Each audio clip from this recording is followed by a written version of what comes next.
It started when I was 6 years old. I was in school, it was the middle of a reading lesson, and I needed to pee, badly. At that age, actually a fair few kids still wet themselves, and I always got paranoid about embarrassing myself in public like that. I stuck up my hand and told Mrs. Zebby that I needed to use the bathroom. After the usual speech about how I should have gone at break, she gave me the key to the disabled access toilet, as it was the closest one to my classroom. It was the middle of 5th period, and the corridors were empty, and seemed cavernous to me. I was a short, scrawny thing back then. Sometimes I had trouble with doors, especially unlocking them, and I fumbled around for a good minute or two trying to get the blasted thing open. Anyway, as I sat on my porcelain throne, there came a knocking at the door. "Someone's in here," I called, disgruntled at the disturbance. There came a pause, then the knocking resumed. It was faster now, more determined. "Wait a minute!" The knocking slowed, and a voice replied, "Let me in. I need to come inside." The speaker's tone was thin and reedy. An adult I didn't recognise. I may have been 6, but I also had a fairly good understanding of bathroom etiquette. Mainly that you didn't let more than one person into an area only slightly larger than a cupboard. "Go away!" The knocking intensified again, until it was some frantic drumbeat, just a few feet from me and out of sight. I heard the voice shouting something, growing more and more desperate. "Let me in, just open the door, please!" I was terrified by that point.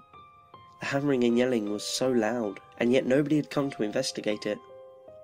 Eventually, my teacher came to find me, angry because I'd been gone almost half an hour. When I refused to open the door and let her in, she got a spare key from the receptionist and then took me to the headmaster's office and called my parents. I was suspended for the rest of the week. I never told anybody what happened. It was a few weeks before my next encounter with this phenomenon. I'd just celebrated my 7th birthday and my family were having a barbecue in my honour. It was a gloriously sunny day, but as soon as we'd set everything up in the allotments behind our house, the coal refused to light. My dad asked me to go get some fire starters from the shed in the front garden. It was pretty camped inside, and I wouldn't fit all the way, so I just opened it up, stood on tiptoes to reach the shelf holding my objective, then shut the door. As I turned away, a frantic knocking hit the other side of the door. "Open up, I need to come through." This voice was not the one I'd heard a few months before. It was deeper, more brooding and angry. I said nothing and hurried away. I had no idea what was happening, but it frightened me. As soon as I walked away, there came a final thump, like a fist being slammed against wood. And then I heard his voice again. "You little bastard, I'll rip your fucking teeth out! Let me through!" I ran back to my party, and spent the rest of the day glancing over my shoulder. As you might have guessed by now, there were a lot of these voices. I count at least 30 total. Every month or so, I get used to them, pleading to be let through doors. Almost always it would be immediately after I shut the door behind me, as though these strange entities had been following me. I never told anyone, but to be honest, I kind of just got used to it. It always made me jump, and some of the voices would make me feel uneasy, but I knew that I was safe, as long as they didn't open the door. Some of the voices I got used to an extent that I even named them. There was one which would always appear at my front door at home.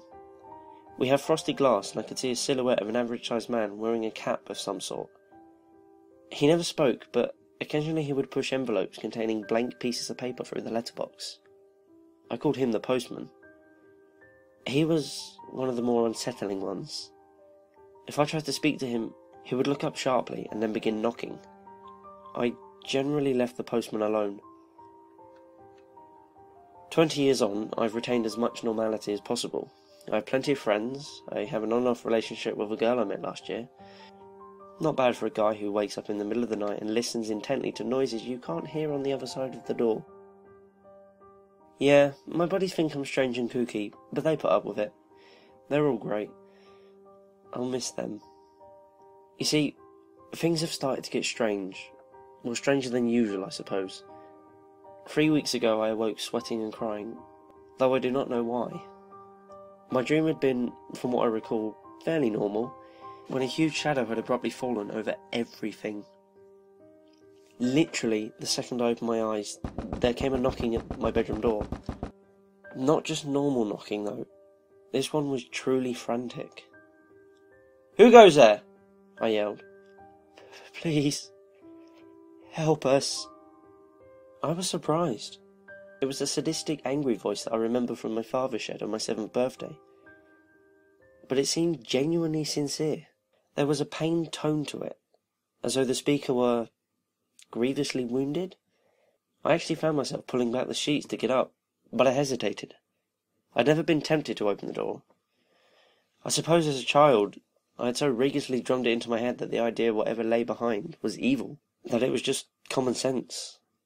To be quite honest, I came very close to letting that thing in my room that morning, but I held out in the end. It got worse, just 2 days later. I was in my local corner shop and I just paid for a bottle of milk and a newspaper, when a great force slammed against the shop door.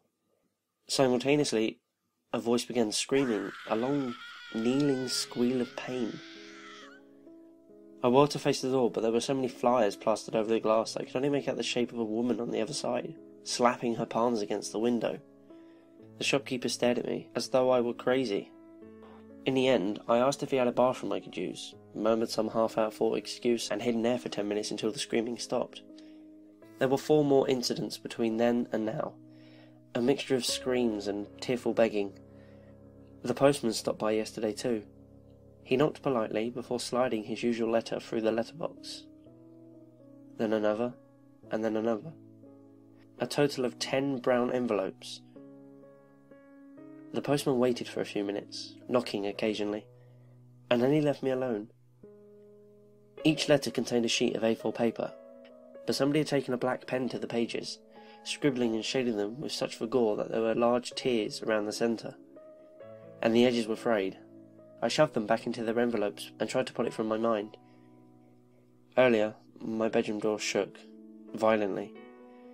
It wasn't a scream or a howl or a roar I heard. It was just crying. Dozens and dozens of voices sobbing quietly. Another blow struck my door. Plaster flaked from the walls and twirled to the carpet. Still no pleas or bargaining, just sobbing. I jumped up from my chair. A hairline crack split the frame of the door in one corner. My phone began to ring, and I heard a sharp rapping at the glass of my window, behind the curtains. I tried answering the phone, but it was simply yet more voices crying. Not even sobbing though, more like bawling in terror and anguish. I hung up, but it kept ringing, so I took the battery out. I shoved most of my furniture against the door and the window. It has been 3 hours since this last attempt at entry began. The battering has not abated, nor has the crying, and I'm fairly sure my door won't hold much longer. As for my mediocre barricade, it could be swept aside in 2 minutes. I find myself faced with the very real possibility of death. So I'm writing this memoir of sorts, just in case something does happen. What do they want? Do they want to hurt me? They seemed fearless, even malicious before. What could have driven them to this? Maybe I should open the door. Maybe I should let them in.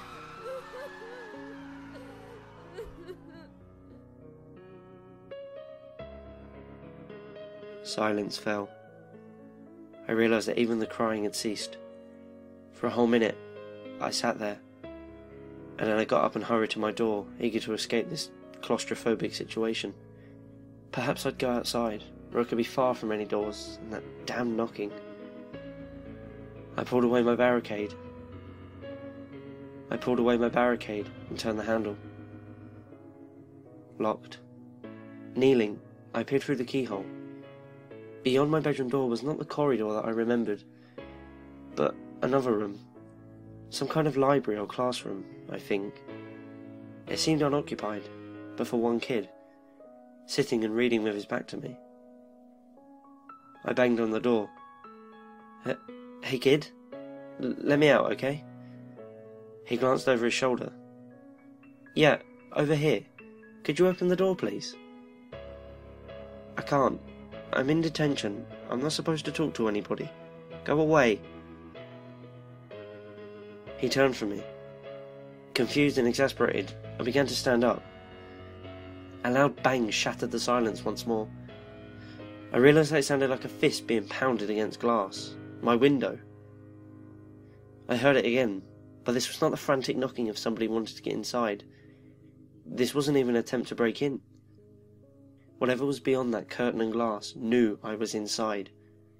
It knew I was frightened, in the most predatory and sadistic way possible. It wanted me to be afraid. I turned back to the door and began hammering on it frantically. "Hey, let me in, okay? I really need you to open the door."